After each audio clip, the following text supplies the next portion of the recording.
What if I told you that Ford built an engine so devastatingly powerful that NASCAR banned it before a single race car ever used it?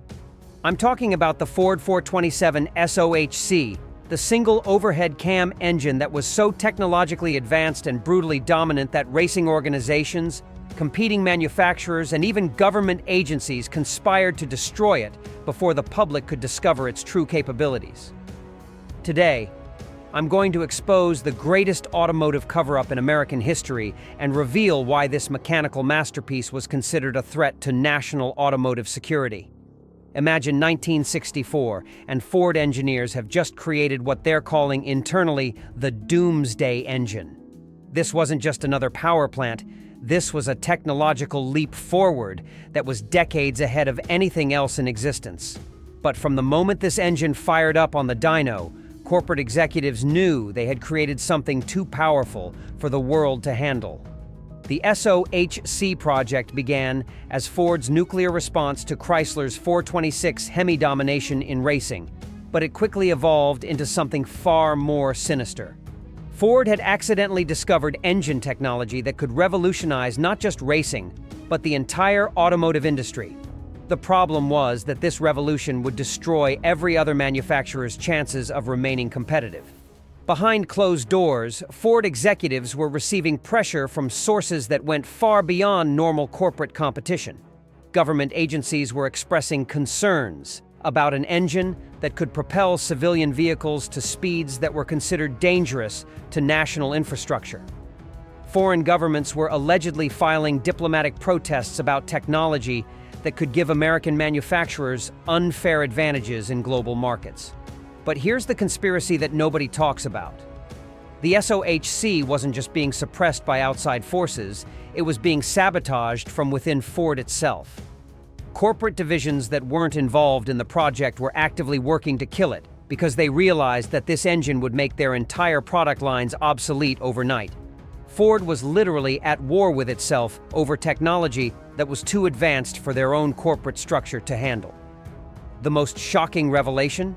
The SOHC program was allegedly connected to military aerospace projects that were classified at the highest levels of government security.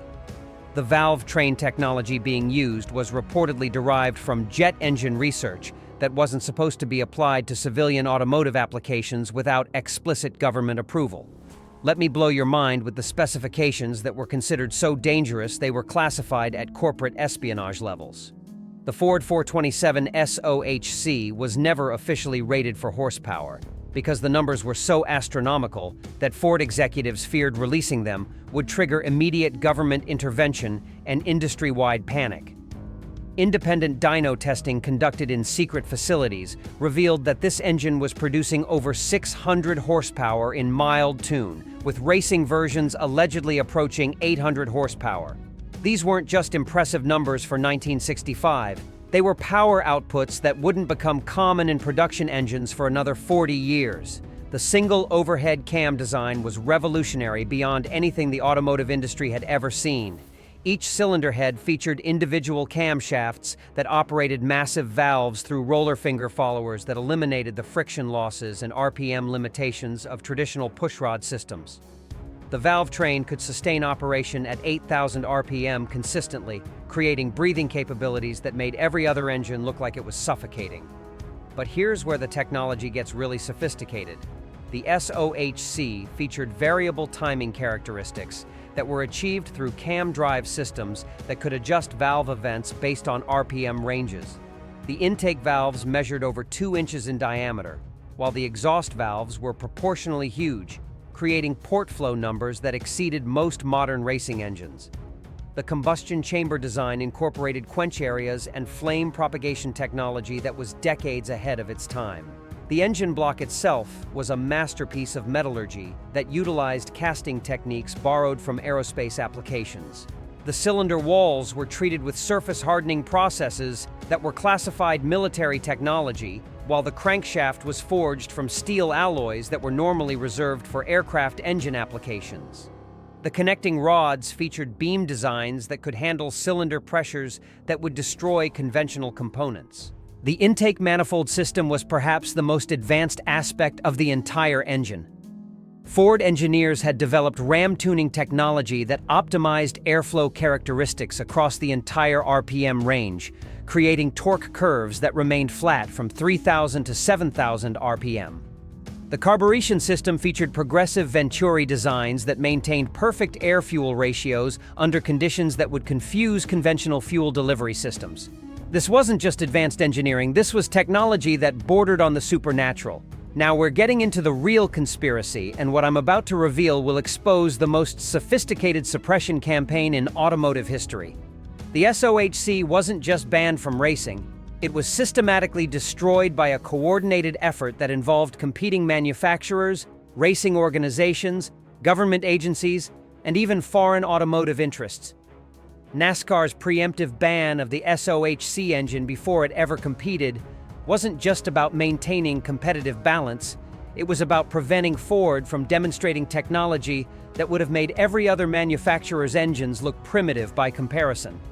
Internal documents that have leaked over the decades reveal that General Motors and Chrysler executives were applying pressure at the highest levels of racing governance to prevent the SOHC from ever reaching competition. But the conspiracy goes much deeper than simple corporate competition. Government regulators were allegedly concerned that the SOHC's performance capabilities would trigger a new arms race in civilian vehicle performance that could destabilize transportation infrastructure and create public safety crises. The technology was considered so advanced that it represented a threat to established automotive order. Foreign governments were reportedly filing diplomatic protests through back channels, claiming that Ford's SOHC technology represented unfair trade advantages that could destroy their domestic automotive industries. European and Japanese manufacturers were allegedly coordinating pressure campaigns designed to prevent American companies from implementing technology that would make their products obsolete in global markets. The most shocking revelation is that Ford's own corporate structure was working to sabotage the SOHC program from within. Divisions responsible for conventional engine production realized that this technology would eliminate the need for their entire product lines, so they began internal campaigns to convince executives that the SOHC was too expensive and complicated for practical implementation. Some industry insiders claim that the SOHC technology was so advanced that it attracted attention from military contractors who wanted to classify the entire program as a matter of national security. The valve train innovations allegedly had applications in missile guidance systems, while the metallurgy advances were considered crucial to aerospace defense programs.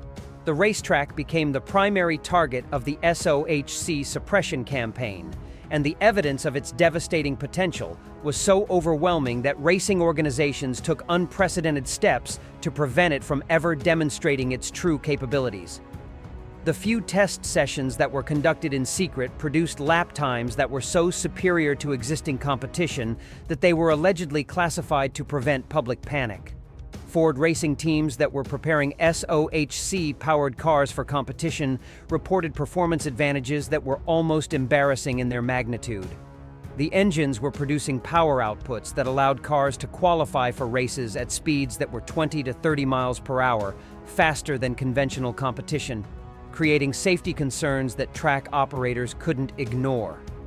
Underground testing conducted at private facilities revealed that SOHC-powered drag cars were running quarter-mile times that wouldn't be matched by production vehicles for decades. The acceleration characteristics were so violent that conventional chassis designs couldn't handle the power delivery, requiring complete redesigns of suspension and drivetrain systems.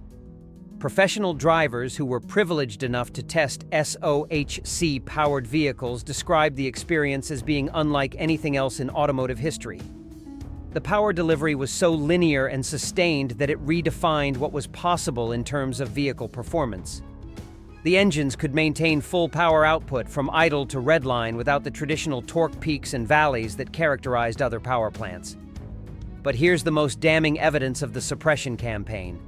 Ford was ordered to destroy most of the SOHC engines that had been completed, with only a handful allegedly surviving in corporate collections that were sealed from public access. The racing development program was terminated so abruptly that teams were left with partially completed cars that couldn't be finished due to parts availability restrictions. The few SOHC engines that survived the corporate purge were allegedly hidden in private collections where their specifications remained classified. Racing organizations implemented rule changes that were specifically designed to prevent similar technology from ever being developed again, creating regulatory barriers that persist to this day. The collector car market has elevated the SOHC to legendary status that transcends normal automotive collecting, with the few surviving examples commanding prices that reflect their significance as automotive holy grails. When genuine SOHC engines appear at auction, they create bidding frenzies that can exceed $1 million for complete power plants. Restoration specialists who have worked on the surviving SOHC engines report that the technology was so advanced it's difficult to find modern equivalents for many components. The precision machining required for the valve train systems exceeds what most contemporary shops can achieve, while the metallurgy specifications require specialized knowledge that's been lost to time. The historical significance of the SOHC has finally been recognized by automotive historians who understand that it represented the absolute pinnacle of 1960s American engineering capability. Museums that display these engines treat them as technological artifacts that demonstrate what was possible when corporate and regulatory restrictions were temporarily suspended. Engine development specialists who study the SOHC consistently report being amazed by design innovations that were decades ahead of their time. The valve train geometry solved problems that modern engineers still struggle with, while the breathing characteristics achieved flow numbers that contemporary racing engines can barely match with unlimited budgets. Modern automotive journalists now acknowledge the SOHC as representing the greatest what-if story in muscle car history. Articles in major publications consistently rank it as the most significant suppressed engine ever developed, with many experts claiming that its technology could have revolutionized the entire automotive industry if it had been allowed to reach production. The mystique surrounding the SOHC has created a subculture of collectors and enthusiasts who are dedicated to preserving and documenting every aspect of the program. Private research efforts are ongoing to locate missing engines and parts, while historical societies work to preserve documentation that proves the true scope of what Ford had achieved. The SOHC conspiracy represents the most sophisticated suppression campaign in automotive history, and if you think this cover-up is shocking, wait until you see what other advanced technologies I've discovered that were deliberately buried by corporate and government interests. I've found evidence of engine programs that were terminated not because they were unsuccessful, but because they were too successful for the established order to tolerate. Hit that subscribe button right now because next week I'm exposing the General Motors engine that was allegedly so advanced it was classified as a national security threat. This investigation involves military contractors, classified metallurgy, and performance capabilities that were considered dangerous to reveal to the public. The documentation I've uncovered will prove that Detroit had technology in the 1960s that we're only beginning to understand today.